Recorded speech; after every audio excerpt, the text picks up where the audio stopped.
नमस्कार, आप देख रहे हैं हल्ला बोल। आपके साथ मैं हूं अंजना ओम कश्यप। रियाज से शुरू नापाक वायरस पर खत्म। आप समझ रहे होंगे घाटी के सबसे खूंखार आतंकी से शुरू जरूर हुआ है, लेकिन नापाक वायरस पर ही ये खत्म होगा।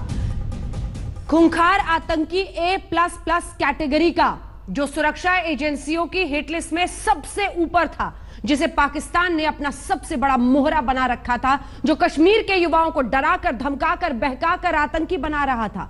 बात हो रही है घाटी में हिजबुल के चीफ कमांडर रियाज नाइकू की। बुरहान वानी के बाद हिजबुल के इस पोस्टर बॉय को हमारे जवानों ने ढेर कर दिया। हिजबुल का टॉप कमांडर, मोस्ट वांटेड आतंकी रियाज नाइकू मारा गया। सेना ने नाइकू के आतंक के गणित का हिसाब बराबर कर दिया और हंदवाड़ा के शहीदों का बदला ले लिया। घाटी में एक जॉइंट ऑपरेशन में सुरक्षा बलों को यह बड़ी कामयाबी मिली। आज शहादत का सुरक्षा बलों ने ऐसा बदला लिया कि खबर पाकिस्तान तक जाएगी। उसके आतंक चरित्र का हिसाब किताब एक एक कर हिजबुल मुजाहिदीन के तमाम कमांडरों के खात्मे से कर रही है भारतीय सेना। प्रधानमंत्री नरेंद्र मोदी ने नाम देशों की वीडियो कॉन्फ्रेंसिंग से हुई बैठक में पाकिस्तान का नाम लिए बिना साफ कहा था कि एक ओर दुनिया कोरोना वायरस से लड़ रही है और दूसरी ओर कुछ लोग आतंकवाद, फेक न्यूज और फर्जी वीडियो जैसे वायरस फैलाने में जुटे हैं। Some people are busy spreading other deadly viruses such as terrorism, such as fake news and doctored videos to divide communities and countries. इस आतंकी कमांडर की मौत के साथ पाकिस्तान के कानों तक संदेश साफ पहुंच जाएगा। उसके मंसूबों की उल्टी गिनती शुरू हो गई है। पाकिस्तान की शह पर काम करने वाले इस खूंखार मंसूबे वाले हिजबुल कमांडर को पुलवामा में उसके गांव बेगपुरा में मुठभेड़ में मार गिराया गया। जॉइंट ऑपरेशन जो कल रात लॉन्च किया गया था, उसमें हिजबुल मुजाहिदीन का जो J&K का कमांडर रियाज नाइकू मारा गया। इसके साथ मैं कहूंगा कि हिजबुल मुजाहिदीन का सर कट गया है और J&K में मिलिटेंसी की कमर टूट गई है और खत्म होने वाली है। 35 साल का यह आतंकी हिजबुल का वो कमांडर है जिसको सेना ने A++ कैटेगरी में रखा था। उसके सिर पर 12 लाख रुपए का इनाम था। घाटी में हुए अनेकों हमले में इसका हाथ था। पाकिस्तान के इशारे पर यह आतंकी कमांडर घाटी में युवाओं की हिजबुल में बहाली करता था। इस साल इसने 12 से ज्यादा आतंकियों की बहाली की थी। एक संयुक्त अभियान में रियाज नाइकू को जो मार गिराने की जो सफलता पाई है, ये एक बहुत बड़ी सफलता है और ये इस बात को दिखाता है कि भारत की आतंकवाद के प्रति जो नीति है वो जीरो टॉलरेंस की है। भारत किसी भी आतंकवादी घटना को बर्दाश्त नहीं करेगा। नाइकू पहले गणित पढ़ाता था, लेकिन 2012 में उसने हिजबुल में बाकायदा ट्रेनिंग ली और एक खूंखार आतंकी बन गया। कई आतंकी साजिशों में इसी के दिमाग का खुराफात शामिल रहता था और बढ़ चढ़कर सोशल मीडिया के जरिए ये नए आतंकियों की खेप तैयार करता था। दरअसल आतंक के पोस्टर बॉय बुरहान वानी और कमांडर सद्दाम पोद्दार की मौत के बाद हिजबुल मुजाहिदीन में नाइकू की तरक्की होती चली गई और वो सबसे बड़ा सरगना बनता चला गया। और ये मैं कहूँगा लास्ट बचा हुआ कमांडर जो है हिजबुल मुजाहिदीन का कश्मीर घाटी के अंदर, आज उसको मार गिराया और उसके साथ में उसका एक और साथी भी। इसके साथ साथ 2 और मिलिटेंट्स उन्होंने मारे हैं आज अनंतनाग खरीव इलाके के अंदर, और आज टोटल 4 मिलिटेंट्स का उन्होंने सफाया कर दिया है। बुरहान की ही तरह नाइकू भी सोशल मीडिया पर अपने कई वीडियो चमकाता था। वो गर्व से ऐलान करता था कि वो भारतीय सेना की हिट लिस्ट में नंबर 1 पर है। अपनी जहरीली तकरीरों से वो घाटी में नफरत फैलाता, सुरक्षा बलों की मदद करने वाले स्पेशल पुलिस ऑफिसर्स को धमकाता, हथियार लहराता, आतंकियों की मौत पर उन्हें सलामी करने पहुंचता। यहां तक कि आटा गूंथते, रोटी पकाते वीडियो भी डालता, अलग अलग करतब करता ताकि युवाओं को आतंकवाद की तरफ वो खींच पाता। आतंकवादियों को मारा जा रहा है, उनसे मुठभेड़ में सेना को हमेशा कामयाबी मिल रही है। लेकिन एक और बात यह है कि हमारी सेना की भी जवानों की शहादत हो रही है, दुख की बात है, लेकिन सेना कभी पीछे नहीं हटती। उसने हमेशा पाकिस्तानियों को और इन आतंकवादियों को मुंह की ही खिलाई है। बीते रात से ही सुरक्षा बल घात लगाए बैठे थे और फिर आज सुबह मुठभेड़ शुरू हुई। आतंकी कमांडर नाइकू अपने 2 साथियों के साथ मारा गया।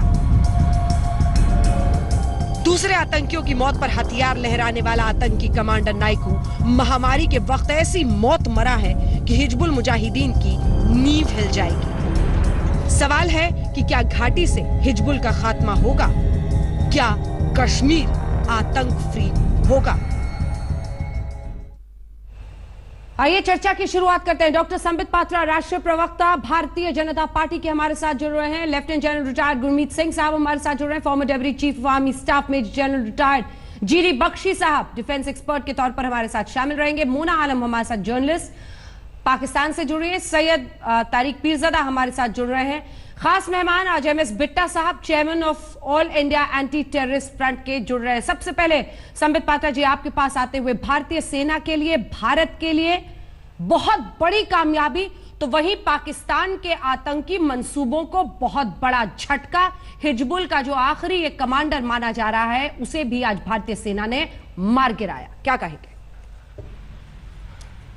देखिए अंजना जी, पहले तो हमारे शो में जो आर्मी के बड़े अफसरान बैठे हुए हैं, पूर्व अफसरान हैं, मैं उनको बहुत बहुत नमन करता हूं। उनकी बदौलत से हम सब सुरक्षित हैं। आज देश के आर्मी को एक बहुत बड़ा सल्यूट कि जिस प्रकार से उन्होंने कदम उठाया है, वो अपने आप में हम सबके मन में एक कॉन्फिडेंस भर देता है। और देखिए, आज सुबह कल भी हम लोगों ने जिस प्रकार की तस्वीरें देखी थी टीवी के माध्यम से, आप याद करिए कर्नल आशुतोष शर्मा जी की पत्नी के, उनके बच्चों के, आज मुझे दिल में ठंडक महसूस हो रहा है। मुझे ही नहीं, आपको भी अंजना जी और करोड़ों हिंदुस्तानियों को लग रहा होगा कि हंदवारा में जो हमारे 2 अफसर और एक लांस नायक और सब इंस्पेक्टर, जिनकी एक तरह से बर्बर तरीके से आतंकवादियों ने जिन्हें मार गिराया था, वो शहीद हुए थे देश के लिए। आज आर्मी ने बदला लिया है। आर्मी को इसलिए सैल्यूटेशन।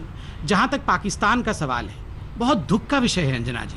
पूरा विश्व आज एकजुट होकर कोरोना जैसे महामारी के खिलाफ लड़ रहा है। और बिल्कुल सही कहा था नाम देशों को संबोधित करते हुए प्रधानमंत्री नरेंद्र मोदी जी ने, पाकिस्तान के जो मंसूबे हैं वो नापाक है। पाकिस्तान अभी भी लड़ रहा है तो आतंकवाद के सहारे लड़ रहा है। मैं 2-3 आंकड़े देकर अपने विषय को समाप्त करूंगा। अभी यहाँ एक्सपर्ट्स बैठे हैं, वो बताएंगे आपको कि जो केरान सेक्टर है, अप्रैल 1 तारीख को, इसी महीने जब ये लॉकडाउन चल रहा था, अप्रैल 1 तारीख को 5 आतंकवादी पाकिस्तान के कासिम सेक्टर से आते हैं इन्फिल्ट्रेट करके। हमारे जवान उनको रोकने की कोशिश करते हैं, उसमें 5 कमांडो हमारे शहीद होते हैं। और जो आतंकवादी आए थे, उनके पास जो लाव लश्कर था, AK-47 वायरलेस सेट, उसमें पाकिस्तान का स्टैंप लगा हुआ था। ये प्रूफ करता है कि पाकिस्तानी इन्फिल्ट्रेशन बढ़ा रहे हैं। दूसरी बात, सारी टेरर इन्फिल्ट्रेशन जो कैंप्स हैं, जो इनके लॉन्च पैड्स हैं, वो दुगुने रफ्तार से एक्टिव हो गए हैं कोरोना के समय। और वो चाहते हैं कि इस महासंक्रमण का इस्तेमाल करते हुए आतंक फैलाए। तीसरी बात, क्रॉस बॉर्डर फायरिंग।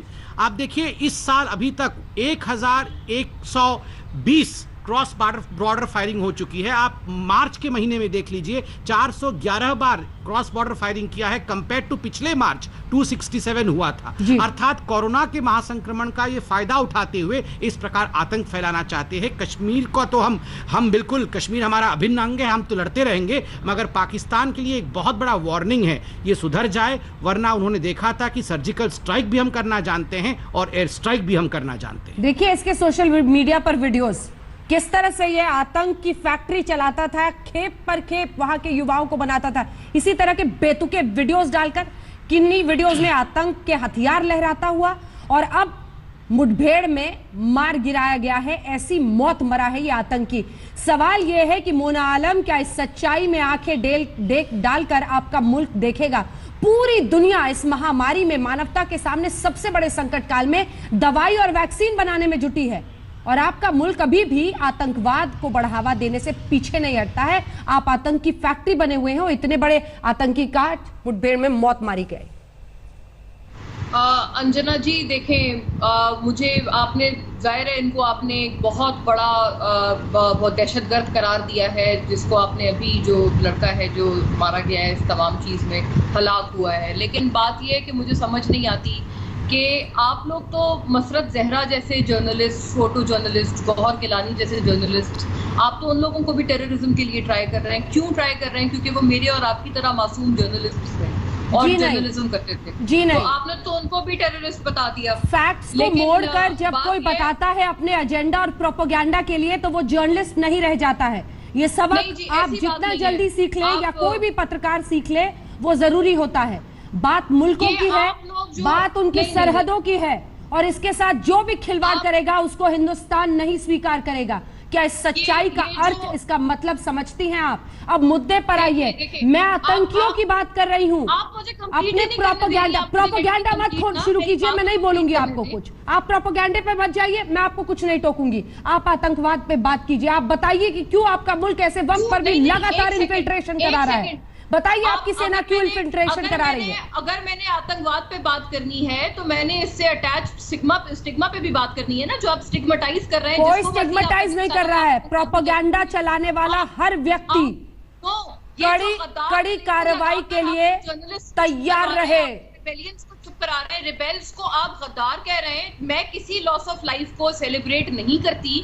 मुझे संबित जी ने अभी जो अपने रिमार्क्स दिए, अगर एक आपका कोई इंडियन आर्मी का कोई सोल्जर है, आतंकी के लिए आज आंसू बहाइए, अगर ये बात कर रहे हैं तो मुझे फिर समझ आती है। तो लेकिन एक सिविलियन कैसे, एक आतंकी के लिए आंसू बहाएगी आज पाकिस्तान की पत्रकार मोना आलम? नहीं, आप मेरी बात सुने। एक सिविलियन लॉस ऑफ लाइफ को आप क्यों सेलिब्रेट कर रहे हैं? ये सिविलियन है, तो बहुत दहशतगर्द, हथियार लहराते हुए लोग आपको आंसू के हकदार दिखते हैं और आप अपने आप को पत्रकार कहती हैं। मुझे तो लगा था मोना आलम कि आप थोड़ी जिम्मेदारी के साथ बात करेंगी। इसके वीडियोस दिखाइए। जो ये शख्स युवाओं को आतंकी बनने की ट्रेनिंग दे रहा है, वो आपकी नजर में आंसू का हकदार है। के अलावा किसी को पत्रकार नहीं मानती। आपका एजेंडा ना मेरे सवाल का जवाब दीजिए। मैं तो आपसे इस आतंकी पर सवाल बताइए, ऐसे हथियार वाला शख्स आपको आंसू का हकदार दिखता है? मोना आलम, ये जो AK-47 से लेकर एक मॉडर्न हथियार के साथ फोटो डाल रहा है, ये आपको आंसू का हकदार दिखता है? बताइए। हम उसकी तस्वीरें दिखा रहे हैं उसकी। एक सेकंड, आपने उनको किसने मजबूर किया उसको हथियार उठाने पे? वो एक अगर एक था, किसने मजबूर किया?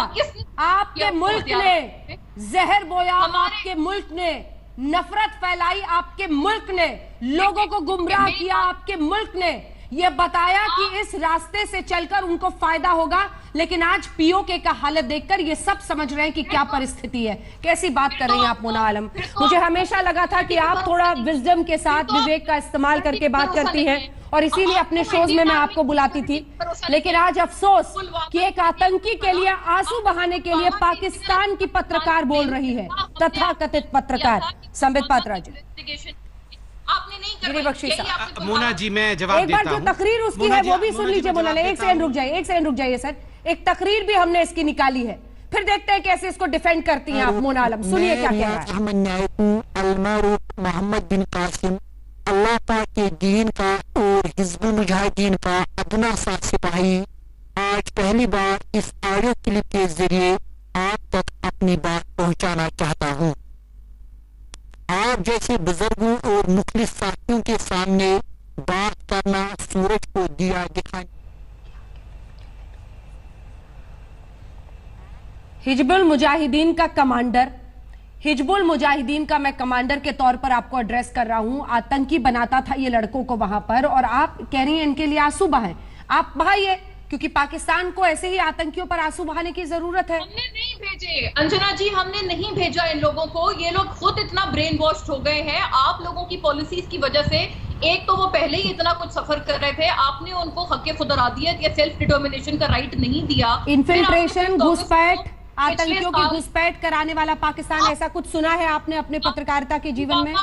आपने पुलवामा में भी यही क्लेम किया था कि हमने घुसपैठ जनरल बख्शी, आज तक उसका सबूत आपके पास नहीं है। आपने हंडवाड़ा हुआ, आपने फिर पाकिस्तान पे चढ़ाई कर दी। जनरल बख्शी, ये तो कन्वीनियंट वे टू।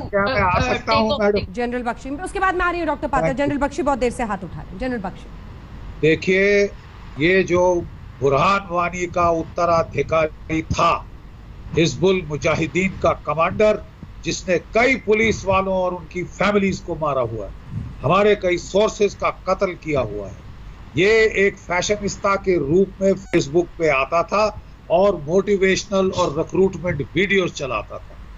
OGWs का इसने बहुत भारी नेटवर्क बना रखा था, जिससे काफी नुकसान पहुंचाने की कोशिश कर रहा था। और हमारी फोर्सेस के लिए एक बहुत शानदार कामयाबी है कि जिसे हम 4 सालों से ढूंढ रहे थे, आखिर वो हिंदुस्तान की गिरफ्त में आ ही गया और उसका खात्मा हो चुका है। ये बदला भी है उन हमारे अफसर जैसे उस जवानों का जिनकी लाशें अभी हाल में ये टेररिस्टों ने हमारा खून गिराया है। ये लेकिन अंत नहीं है, ये मात्र ट्रेलर है।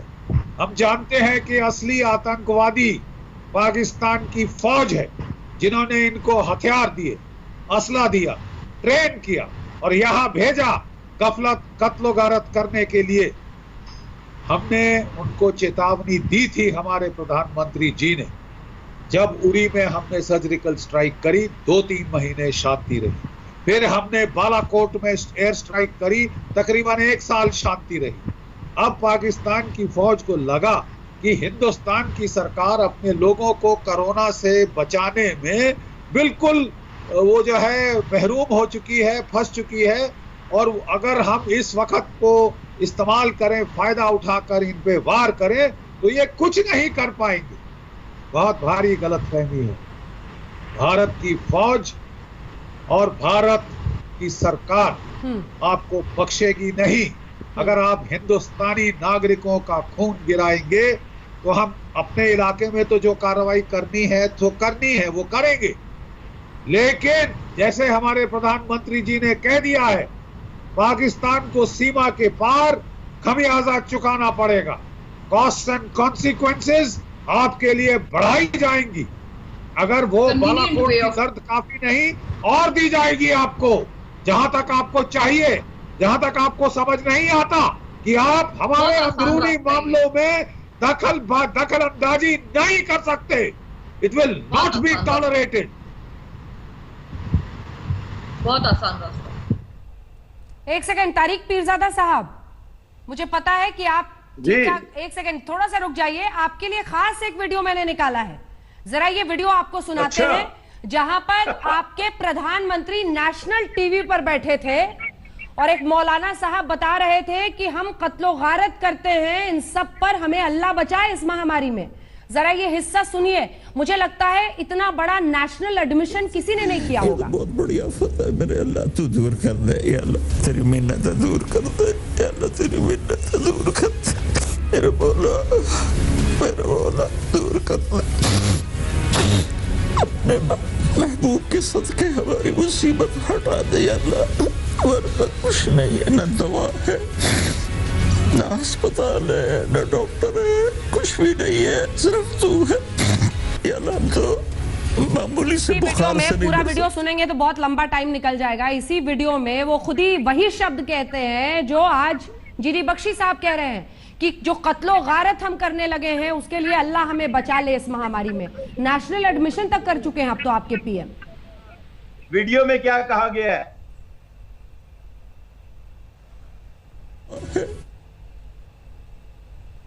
अंजना जरा वीडियो में क्या कहा गया वो मुझे बताइए। वीडियो में कहा गया है, मौलाना हाथ उठाकर दुआ मांग रहे हैं कि महामारी में भगवान हमें बचा लो।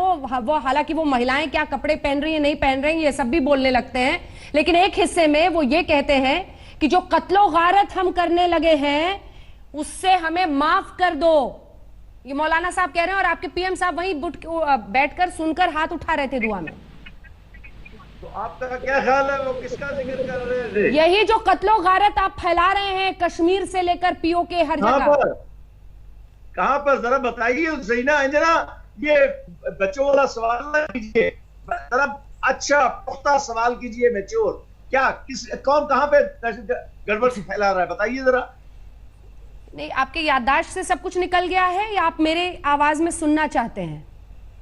मैं आपकी आवाज में सुनना चाह रहा हूं। तो ध्यान से सुनिए। कश्मीर में जो एक के बाद एक आतंकी घुसपैठ आपका मुल्क कराता है, आपकी सेना कराती है, आपका ISI कराता है, जो कश्मीर में लगातार जैश-ए-मोहम्मद, लश्कर-ए-तैयबा, हिजबुल मुजाहिदीन के जरिए आप आतंकी संगठनों को चलाते हैं, आतंकवाद के पूरे ढांचे को पनपाते हैं ताकि आप अनरेस्ट करके कश्मीर में अपने फायदे उठा सके।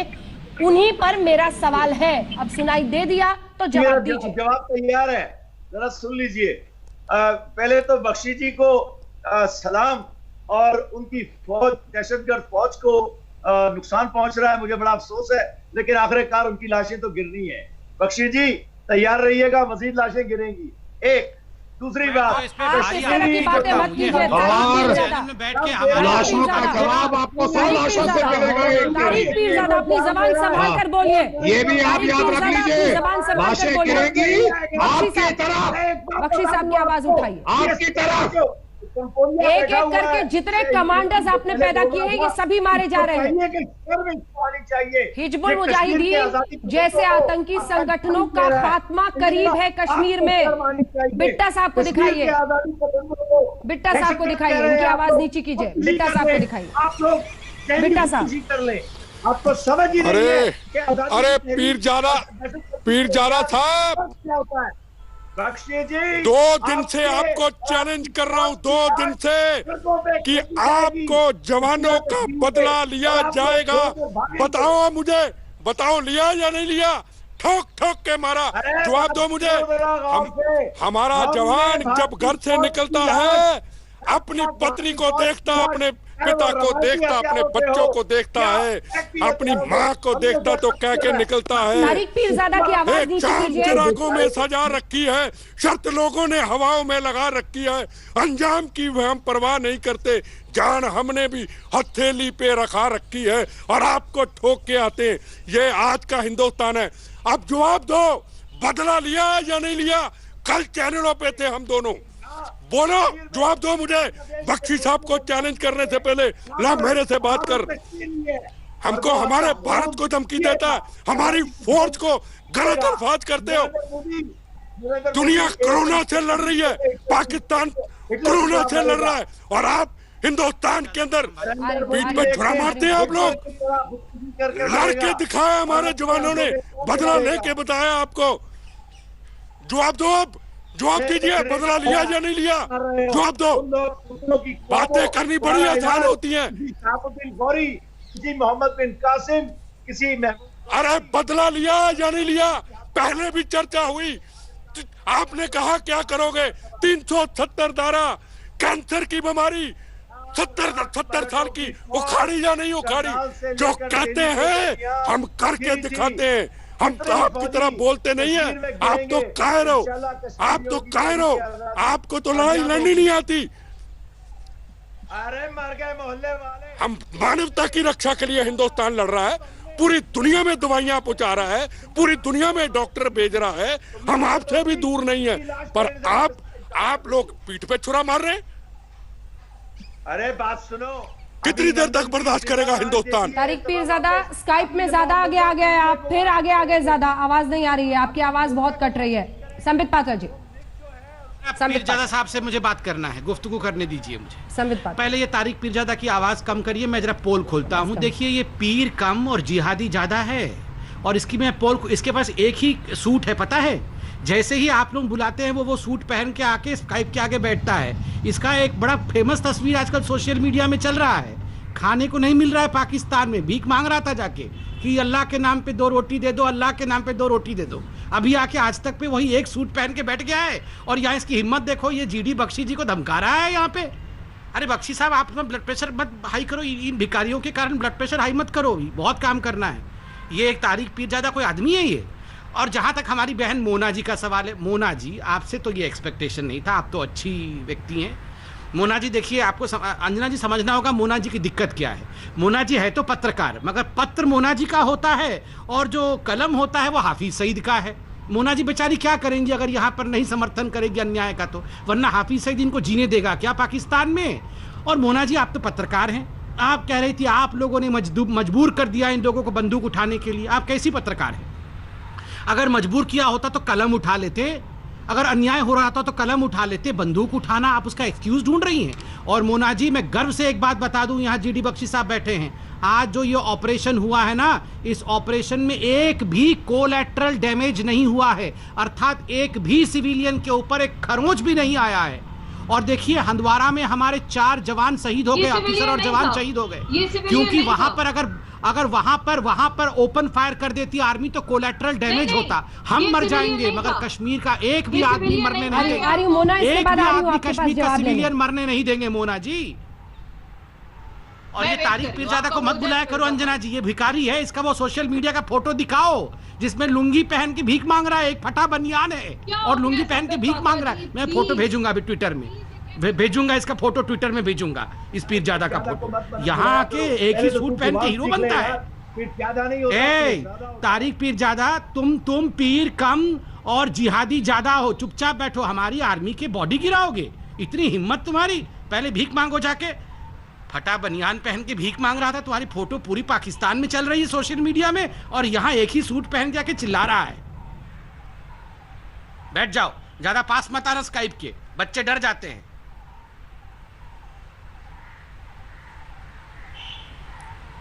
एक सेकंड, गुरमीत सिंह साहब, मैं आपके पास अब आना चाहती हूँ, चूंकि आपने भी अपनी वहां पर सर्विसेज दी है, कश्मीर की परिस्थितियों को आप समझते हैं, क्या अब हम माने कि यहां से हिजबुल मुजाहिदीन के खात्मे की तरफ हम बढ़ सकते हैं? क्योंकि एक के बाद एक उसके जिन कमांडर्स के जरिए आतंक फैलाया जा रहा था, एक एक करके हम सबको मार रहे हैं। आपने बिल्कुल ठीक बोला है, आज की जो सफलता है एक बहुत बड़ी सफलता है। जो एचएम का टेररिस्ट लीडर है, जो 8 साल से वहां पे सक्रिय था, 2012 से वो एक्टिव था, और ये वही कंटिन्यूएशन है जो बुरहान वानी और सब्जार भट्ट और जकीर मूसा उस ग्रुप का था। ये मई 2017 में ये लीडर बना था। आमतौर पर कश्मीर के अंदर में जो टेररिस्ट की शेल्फ लाइफ है 1 साल, 2 साल, 3 होती है, लेकिन ये थोड़ा ज्यादा जिया है। ये हमारे हाथ से, मैं इस नाम को और इस टेररिस्ट को बहुत करीबी से जानता हूं, क्योंकि जब मैं कोर कमांडर था तब मैं इसके ऊपर में नजर रख रहा था, इस ग्रुप पे नजर रख रहा था। मुझे बहुत खुशी है कि आज इसको एलिमिनेट किया है। ये अपने आप को बहुत चालाक समझता था रिक्रूटमेंट में, रेडिकलाइजेशन में, और कोशिश करता था हर एक फ्यूनरल में जाकर वहां पे गन सलूट देने का। जो उसको आज जवाब मिला है, इससे अवश्य ही आपने बिल्कुल ठीक कहा है कि जो एचएम ग्रुप है उसको एकदम अभी उसका जो हेड है उसको गिराया है। सिर्फ वो ही नहीं गिराया, आज 2 जगह ऑपरेशन हुए हैं, शारशाली में और बेगपुरा में। आज 4 टेररिस्ट को यूटिलाइज किया है। और जहां ये बात कर रहे हैं पाकिस्तान की, पाकिस्तान तो पूर्ण रूप से फेल हो गया है। कोई एक ऐसा फील्ड नहीं है जहां पर पाकिस्तान फेल नहीं है, चाहे वो उनकी गवर्नेंस हो, डिप्लोमेटिक एरिया हो, इकोनॉमी हो, उनका Pakistan army, ISI, terrorist group, सबने मिलकर अपने देश को, पूरे विश्व को धोखा दिया है। ये किस जुबान से बात करते हैं, ये क्या पीरजादा बात करने की कोशिश कर रहे हैं? इनमें ये हिम्मत कि अपनी आवाज ऊंची करके बताएं, इनका देश समाप्त हो गया है, अभी उनका खेल पूर्ण रूप से खत्म है। आगे क्या क्या होगा ये इनको सोचना चाहिए, क्योंकि जिस रुख के ऊपर में भारत है अभी, जो हार्ड डिसीजन, जो रिजॉल्व, जो विल, जो इन्होंने देखा है बालाकोट में, जो देखा है इन्होंने फरवरी 27 को, और जो इन्होंने देखा है 5 अगस्त को, अभी जो अगला स्टेप होगा ना, ये सब भूल जाएंगे, ये बात करना भूल जाएंगे अपने बारे में। इनका खेल समाप्ति की तरफ में पूर्ण रूप से बढ़ गया है। और ये स्पेशली साउथ कश्मीर में जो एचएम ग्रुप है ये बहुत एक्टिव था। और मुझे बहुत खुशी है। बिल्कुल, भारतीय सेना के लिए बहुत बड़ी कामयाबी है। मोना आलम, आप समझ रही हैं, इस शो में ही बैठे हुए आपने देख लिया कि किस तरह की बात के साथ तारिक पीरजादा ने अपनी बात शुरू की। सवाल यह है कि एक मुल्क जिसका नाम है पाकिस्तान, वो पूरी तरह से एक्सट्रीमिस्ट वॉइसेस के गिरफ्त में है इस वक्त। अगर आप जैसे लोग भी आवाज बुलंद नहीं करेंगे कि आतंकवाद खत्म होना चाहिए, ये आतंकवाद के ढांचे को खत्म कीजिए, तो कौन वहां पर बोलेगा? देखिए अंजना जी, अब आप थोड़ा हौसला करें और मुझे सुने, ठीक है? आप एक तो प्रॉब्लम ये है कि जब सुनते ही नहीं है तो फिर आपको पता ही नहीं है कि सवाल आगे से करना क्या है, काउंटर क्वेश्चन क्या करना है। अभी तारिक पीरजादा साहब, मैं बड़ा प्यार से आप सबसे बात करती हूँ, मैं मे भी अग्री नहीं करती उनके लहजे से, लेकिन अभी जिस तरह से बात की है जी संबित पात्रा ने, दिस इज एक्सट्रीमली डिसअपॉइंटिंग। मैंने एक्सपेक्ट नहीं किया था। वो एक डॉक्टर है, किसी की पर्सनल बात करना कि आपने कपड़े कितने हैं आपके पास, आप बनियान पहनते हैं, ठीक है डॉक्टर पात्रा जवाब होंगी। मोना बहन, प्यार का डेफिनेशन ही गलत है। तारिक पीरजादा की भाषा को प्यार कह रही हैं मोना जी। बहन मोना, आपका प्यार का डेफिनेशन गलत है बहन मोना। कैसे ना, आपने अभी कहा तारिक पीरजादा कितने प्यार से बात कर रहे थे, काहे का प्यार से बात कर रहे थे? वो बोल रहे थे आपके आर्मी के जवान मारे जाएंगे। अभी देखो क्या होता है, एक तो डरावने, ऊपर से ऐसी गंदी गंदी बातें। मेरी बात सुनिए, थोड़ा सा हौसला करें। कहाँ प्यार से बात कर रहे थे? हाँ, आप थोड़ा सा हौसला करें। आप पानी हम आपको पिला देंगे बहन। आप हमारी पानी की चिंता मत करें, हिंदुस्तानियों की पानी की चिंता आप ना करें। अगर अभी टोटी बंद कर देंगे तो वहां पानी आना बंद हो जाएगा पाकिस्तान में। इतनी चिंता ना करो बहन। वैसे देखिए, आपका तो मैं बड़ा सम्मान करता हूं, आप एकमात्र पाकिस्तान में वैसे चेहरे हैं जो कुछ लॉजिकली बात करता है। इसलिए मोना जी, आज कम से कम लॉजिकली बात करिए। ऐसे मत, आप ये मत कहें कि पीरजादा बड़े प्यारे इंसान है, ये मत कहें। मैंने आपसे क्या कहा है? आपने मेरी बात ही नहीं सुनी। यही आपकी शुरू से आदत है, यही बेसिकली आपकी स्टेट पॉलिसी भी है, आपकी गवर्नमेंट। अब इनकी बात कोई सुन ही नहीं रहा है तो मैं क्या करूं बताइए। ना आप सच पता करते हैं। अभी आप ये जो अंजना जी का शो है, ये आप जरा रिप्ले में देखिएगा, ठीक है? मैंने ये नहीं कहा था कि तारिक पीरजादा प्यार से बात कर रहे हैं, मैंने ये कहा मैं अंजना जी के शो को तो बाद में रिप्ले में देखिएगा, पहले पाकिस्तान की करतूतों को रिप्ले में देखिए। पाकिस्तान के करतूतों को जरा रिप्ले करके देखिए, पाकिस्तान कर क्या रहा है 70 सालों से। 70 सालों से खाली छुरा और खंजर भोंकने में लगा हुआ है पीठ में। 70 सालों से आतंकवादियों को भेजने में लगा हुआ है। 70 सालों से एलओसी में किस प्रकार से इन्फिल्ट्रेशन कराए उसी में लगा हुआ है। 70 सालों से कश्मीर में अपना नापाक इरादा रखता है। यही पाकिस्तान का है। रिप्ले करके पाकिस्तान के हरकतों को देखिए आप। इम्पॉसिबल, उस जोन में इन्फिल्ट्रेशन इम्पॉसिबल है। क्या बातें कर रहे हैं आप? घुसपैठ का इल्जाम आप कब से लगाते आ रहे हैं? आपको अपनी पॉलिसीज पे ध्यान देना चाहिए। देखिए मोना बहन आपसे ना हो पाएगा। सुनिए, आपसे ना हो पाएगा मोना बहन, आपसे ना हो पाएगा। आपके पीछे तो हाफिज सईद खड़ा है, फिर भी आप झूठ नहीं बोल सकती है। मैं बता रहा हूँ मोना बहन, याद करो आज से 1-1.5 साल पहले जब एयर स्ट्राइक हुआ था तो आप आई थी मेरे साथ डिबेट में। आप कही थी कोई एयर स्ट्राइक तो मुमकिन ही नहीं था, कौवा मरे हैं, 2 पेड़ गिरा है। बाद में पाकिस्तान के खुद राष्ट्रपति खड़े होकर, इमरान खान खुद खड़े होकर कह रहे थे हाय हमें मार डाला इंडिया वालों ने, हमारे ऊपर एयर स्ट्राइक कर दिया। आप तो बोल रही थी वो सारा कुछ झूठ था। आप तो एयर स्ट्राइक को झूठ बता रही थी ना। आप तो बोल रहे थे 2 कौवा मरे थे और 5-6 पेड़ गिरे थे। और उसके बाद इमरान खान के उस भाषण को दिखाइए। इमरान खान वर्ल्ड से कंप्लेन कर रहे थे कि हमारे ऊपर बड़ा आक्रमण कर दिया, हमारे जवान, हमारे लोगों को मार दिया, एयर स्ट्राइक कर दिया हमारे ऊपर। ऐसा ही कुछ कर देगी इंडिया। ये उन्होंने कभी नहीं कहा। ऐसे अरे भगवान, ये कुछ पढ़ के नहीं आती हैं। अरे मोना जी, मैं ट्विटर, मोना जी ट्विटर पे हैं आप, मेरे ट्विटर के साथियों जरा मोना बहन को टैग कर देना। बिल्कुल, इमरान खान जब रो रहे थे छाती पीट के टैग करो इनको जरा। बिट्टा साहब, दिक्कत ये हो गई है कि अब जो एक इक्का दुक्का आवाजें वहां पर ऐसी थी भी जो खुलकर बात कहती थी, वो सब उस प्रोपेगेंडा का हिस्सा बन गई है पाकिस्तान में, जहां पर अब वहां पर जीने के लिए आपको उसी आवाज में बोलना पड़ेगा, क्योंकि वहां का इस वक्त का जो लीडर है वो इतना कमजोर है वहां की सेना और आईएसआई के सामने कि इसी आतंकवाद के प्रोपेगेंडे के इर्द गिर्द इन सबको बोलना है। ये बिलबिलाती आवाजें इसीलिए दिख रही है, वरना मुझे कोई वजह दुनिया में नहीं दिखाई देती है कि एक हथियारबंद आतंकी को डिफेंड करे मोना आलम जैसी पत्रकार। बिट्टा साहब, पीरजादा जी को तो जवाब आज मिल गया। जो 2-3 दिन से मेरी बात हो रही थी, इनको जवाब मिल गया। गोली का जवाब गोली मिल गया। मैं मोना आलम जी को कहना चाहता हूं, आप रोज चर्चा करते हैं पाकिस्तान हिंदुस्तान, बात होनी चाहिए। क्या हिंदुस्तान के प्रधानमंत्री नरेंद्र मोदी जी प्राइम मिनिस्टर बनने के 5 साल पहले दुबई से पाकिस्तान नवाज शरीफ को मिलने आए थे या नहीं आए थे? हम उम्मीद नहीं कर सकते थे कि नरेंद्र मोदी जी ऐसा करेंगे। हमने विरोध किया था, बार बार कहते गए, आए थे या नहीं आए थे? शांति का संदेश लेके आए थे कि दोनों देशों में मानवता की रक्षा के लिए। आपने क्या किया? दीनानगर की घटना, बात सुनिए, पठानकोट की घटना, कश्मीर के अंदर पत्थरबाजी, जवानों के ऊपर फायरिंग, उसके बाद क्या हुआ? एक गोली चलती जवान अब 100 गोली का जवाब देता है। क्या जवाब दिया? 370 धारा कैंसर की बीमारी हटाई, ये किया। अब क्या करेंगे हम? सुन लीजिए मोना बहन जी, सुन लीजिए।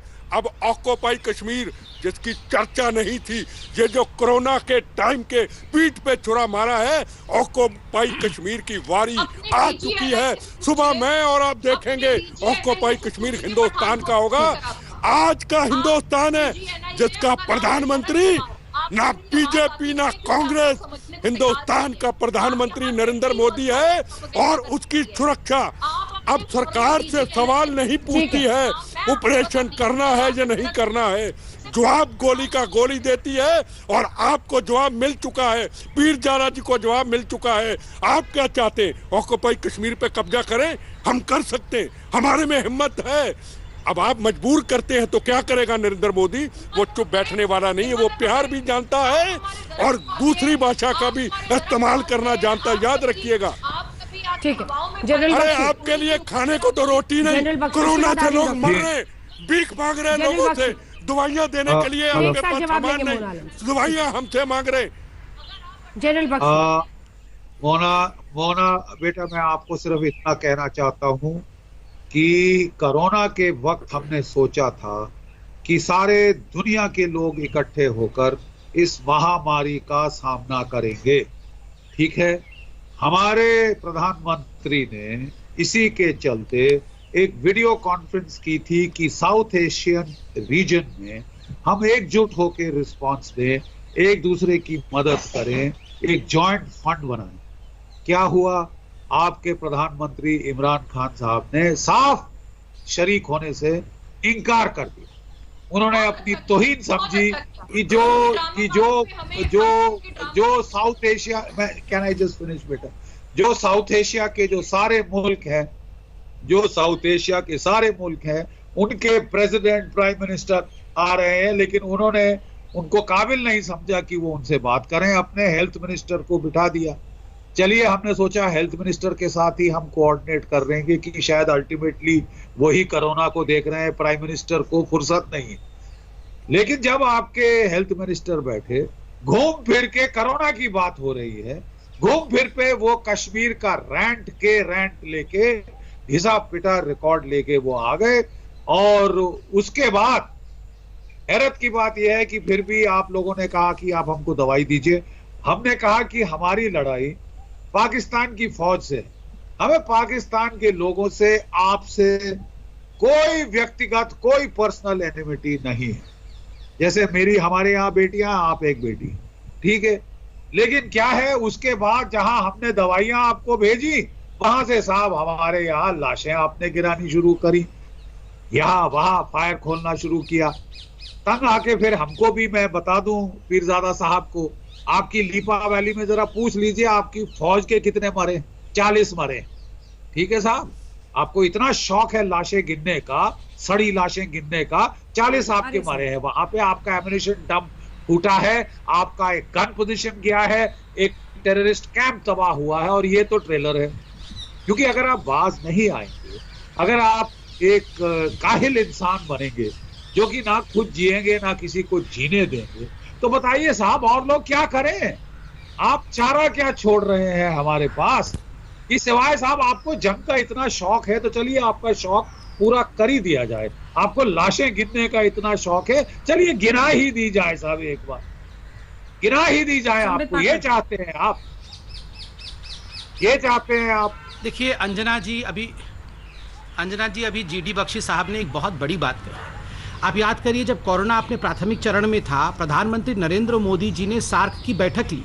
तमाम सार्क के देशों ने प्रधानमंत्री की दूरदर्शिता, उनके नेतृत्व और जिस प्रकार से उन्होंने सहायता देने की बात की, सबने उसकी प्रशंसा की। वहां पर भी पाकिस्तान के राष्ट्राध्यक्ष नहीं आए, इमरान खान नहीं आए, किसी को भेजा, और जिस प्रकार वहां भी कश्मीर, कोरोना में भी कश्मीर देखना शुरू कर दिया, कहीं ना कहीं पाकिस्तान की जो क्षुद्र मेंटालिटी है, छोटी मेंटालिटी है, वो दिखाता है। दूसरी बात, इस पूरे कोरोना काल में एक फेक वीडियो पाकिस्तान के इमरान खान ने डाला। आप सोचिए, उनके राष्ट्राध्यक्ष एक फेक वीडियो डालते हैं, पूरे विश्व में उसकी गूंज उठती है कि उत्तर प्रदेश की ये वीडियो नहीं है, ये वीडियो बांग्लादेश की है, तब उन्हें हटाना पड़ता है। उनका तो प्राइम मिनिस्टर ही ट्रोल प्राइम मिनिस्टर है। आप सोचिए जरा, ये देश टेररिस्ट देश और उनके राष्ट्राध्यक्ष ट्रोल राष्ट्राध्यक्ष, इस देश का होगा क्या? आप देखिए इंडिया, नरेंद्र मोदी जी की तारीफ में आज पूरा विश्व खड़ा है। अमेरिका से लेके ट्रंप साहब से लेके इटली से लेके स्पेन, मेक्सिको, सब लोग कह रहे हैं कि हमने हाइड्रोक्सी क्लोरोक्विन मांगी और पूरे विश्व में नरेंद्र मोदी जी ने हाइड्रोक्सी क्लोरोक्विन पहुंचाया। ये होता है फर्क, मेडिकेशन पहुंचाना और आतंकवाद पहुंचाना, ये फर्क होता है इंसानियत और हैवानियत में। राष्ट्रीय शर्मिंदगी की वजह बन गए हैं आपके देश के लिए। क्या मजबूरी है मोना आलम कि आप एक आतंकी को डिफेंड कर रही हैं? रोज अरब फैमिली से आप लोग गालियां खाते हैं, ट्विटर पे ये तारीफ हो रही है। क्यों आतंकी को डिफेंड कर रही है मोना आलम? अरे वो भी नहीं, अरे मोना जी वो भी आप ही की बनाई हुई ना मोना जी, वो अरब की जो फैमिलीज है ना, वो भी आप ही ने बनाया हुआ है। गलत ट्विटर हैंडल है, पाकिस्तानी ट्विटर हैंडल है। क्या सोच रखा है? हम लोग सब रिसर्च करके आते हैं। हमें क्या सोच रखा है? इमरान खान सोच रखा है क्या? कुछ पता नहीं है, सब पढ़ के आए हैं। कौन से ट्विटर हैंडल है वो बता भी देंगे आपको। आप ही के ट्विटर हैंडल को आप सब ने सजा धजा के अरब का बना रखा है और उसी से अटैक करते रहते हैं। देखिए, नरेंद्र मोदी जी को तमाम अरब के देशों ने सबसे हाईएस्ट अवार्ड दिए, चाहे वो यूएई हो, चाहे जितने भी अरब कंट्रीज हो, सबने हाईएस्ट सिविलियन अवार्ड से नवाजा। इससे पाकिस्तान को जलन हुई। पाकिस्तान अपने ही घर में ट्विटर हैंडल निर्मित करके भारत को बदनाम और अपमानित करने का प्रयास कर रहा है। इसी का जिक्र प्रधानमंत्री ने भी किया था, प्रधानमंत्री ने साफ कहा कि पूरी दुनिया महामारी से लड़ रही है, कोरोना की दवाई वैक्सीन बना रही है, और एक मुल्क है जो आतंकवाद फैला रहा है, फेक न्यूज फैला रहा है, प्रोपेगेंडा बढ़ा रहा है। बड़े हंस रहे थे आप तारिक पीरजादा। उम्मीद करते हैं कि आप इस हिजबुल मुजाहिदीन के कमांडर की मौत का वीडियो देख रहे हो। शायद थोड़ी सी आंखें खुली, आपकी खुलेंगी, आपके मुल्क के खुलेंगी, तभी आप लोगों की जान बचेगी। रियाद से शुरू, नापाक पर खत्म। जी हां, अब भारत को इसी तरफ कदम बढ़ाने की जरूरत है। जल्दी जल्दी सबसे कमेंट्स लेते हुए बिट्टा साहब आपके साथ शुरुआत करते हुए, मोना आलम तो खैर जब घिर गई कि आखिर क्यों एक आतंकी को डिफेंड कर रही हैं, तो मुझे लगता है उन्होंने फोन डिस्कनेक्ट कर दिया है। तारिक पीरजादा सुनने के लिए हैं, तो बिट्टा साहब क्या करना चाहिए भारत को, किस तरह से आगे बढ़ना चाहिए? पीरजादा को तो हमने पहले भी कह दिया, एक ऑपरेशन नहीं है। अगर कोरोना हमारे लिए, याद रखिए अंजना मैडम जी, कोरोना हमारे लिए बाद में हम कुर्बानियां दे देंगे। सबसे पहले भारत माता की सीमाओं की रक्षा है। ये पीरजादा साहब को बता देता हूँ, ये तो टेलर है। जैसे पात्रा जी ने बताया, थोड़ा रुक जाइए, सुबह आंखें खुलेंगी। जैसे 370 धारा के वक्त, जैसे सर्जिकल के ऑपरेशन जब बालाकोट में किया था, 15 मिनट के अंदर 40 जवानों का बदला लेके आए थे। 14 का सीआरपी का बदला 10 मिनट में लेके आए थे। अभी तैयार रहिए, आपको चैलेंज हम कर चुके हैं। ये तो कुछ भी नहीं है, आपको बताएंगे कि हिंदुस्तान, आज का हिंदुस्तान क्या है। पहले की तरह हिंदुस्तान नहीं है कि जवानों के सिर काट दो, टुकड़े टुकड़े कर दो और लाल कारपेट से हम स्वागत करेंगे। वो हिंदुस्तान नहीं है। और बख्शी साहब ने आपको बताया कि मानवता की रक्षा के लिए हिंदुस्तान आज भी खड़ा है। और पहले भी हम कह चुके, पर अगर गोली चलेगी, गोली का जवाब गोली का हजारों गोलियों में, लाखों गोलियों में मिलेगा। याद रखिएगा, ये हिंदुस्तान को, आज का हिंदुस्तान मत समझिएगा। बिल्कुल। बख्शी साहब देखिए, यहाँ पे पीरजादा साहब बड़ी मन्नत मना रहे थे कि यहाँ बहुत लाशें गिरेगी। हाँ, यहाँ कुछ लाशें गिरी हैं, लेकिन मैं पीरजादा साहब को याद दिला देना चाहता हूं उस चीज का कि जो उनका मीडिया उनके मुल्क से छुपाता है। लीपा वैली में हमारे जो है, नीलम वैली में हमारी फौज ने जो है तंग आकर काउंटर स्ट्राइक की थी, आर्टिलरी से एक फायर असॉल्ट किया था।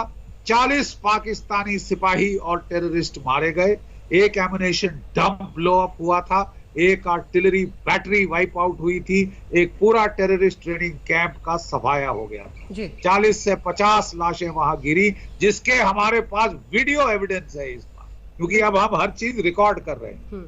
देखिए, पाकिस्तान को इशारा दे दिया गया है कि मत हमारा खून गिराने की कोशिश करो। हिंदुस्तानी खून इतना सस्ता नहीं है, और अगर आप हिंदुस्तानी खून गिराएंगे तो सर्जिकल स्ट्राइक और बालाकोट की एयर स्ट्राइक मात्र ट्रेलर था। अगर आपका दिल उससे नहीं भरा तो जितना आपको चाहिए, उतना जाको जितना चाहिए उतना हम देंगे। डॉक्टर उतनी दर्द और कॉस्ट हम बढ़ाएंगे आपके लिए। बिल्कुल। डॉक्टर संबित पात्रा, आप भी तारिक पीरजादा को कुछ सुना ही दीजिए। देखिए अंजना जी, पहली बात तो है, दो मुल्कों की कहानी है।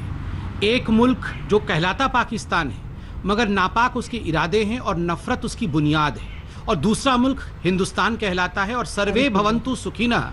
पाकिस्तान भी हाइड्रोक्सीक्लोरोक्वीन मांगे तो भी हम उसको देने वाले, ऐसे मुल्क है हिंदुस्तान। अच्छाई कभी झुक नहीं सकती और नफरत कभी पनप नहीं सकती। और जहां तक पीरजादा जी का सवाल है, अभी डिबेट के बाद वो फोटो डालूंगा लुंगी और फटे हुए बनियान वाली, जिसमें पीरजादा पाकिस्तान में तो भीख मांगता है और यहाँ पर आके हमारे आर्मी के खिलाफ जहल उगरता है। आइंदा ये कोशिश मत करना, फोटो शेयर कर दूंगा तो इज्जत उतर जाएगी पीरजादा जी। दिखा दीजिए उनको, दिखा दीजिए। गुरमीत साहब कंक्लूडिंग रिमार्क। अर्चना जी, 5 अगस्त 2019 के बाद का सत्य ये है कि पाकिस्तान का नैरेटिव, स्टोरी, हिस्ट्री जो कश्मीर के बारे में थे वो पूर्ण रूप से खत्म हो गई है। ऐसा दिमाग में आया था कि पाकिस्तान को सबक मिल गया होगा और इसके बाद में ये रास्ता छोड़ देगा। ये रास्ता छोड़ देगा क्योंकि इसकी पाकिस्तान आर्मी, ISI और टेररिस्ट ग्रुप ने पूरे देश को हर एक स्पेक्ट्रम के अंदर में बर्बाद कर दिया। इकोनॉमी, गवर्नेंस, एडमिनिस्ट्रेशन, डिप्लोमेसी, एक भी क्षेत्र नहीं है पाकिस्तान का जिसको ये पाकिस्तान आर्मी, ISI और टेररिस्ट ग्रुप ने बर्बाद नहीं किया है। बिल्कुल। और यही सबसे बड़ा टेक अवे है, जो विनाश काले विपरीत बुद्धि है, यहाँ बर्बादी काले विपरीत बुद्धि, उसी का इजहार कर रहे हैं। और तारिक पीरजादा साहब फिर किसी कमांडर को मारेंगे, फिर आतंकवाद के किसी सरगना का खात्मा करेंगे, फिर किसी आतंकी संगठन का खात्मा करेंगे, फिर आपको टीवी पर बुलाएंगे और फिर बताएंगे कि हिंदुस्तान आज वहां पर क्यों खड़ा है जहां हम खड़े हैं, और आप वहां नीचे क्यों हैं जहां पर आप रेंगते हुए दिखाई दे रहे हैं। देखते रहिए आज। नमस्कार, मैं हूं अंजना ओम कश्यप। हमें उम्मीद है ये वीडियो आपको पसंद आया होगा। लेटेस्ट खबरों के लिए यूं ही देखते रहिए आज तक, और इस वीडियो के पसंद आने पर लाइक, शेयर एंड सब्सक्राइब करना ना भूलें।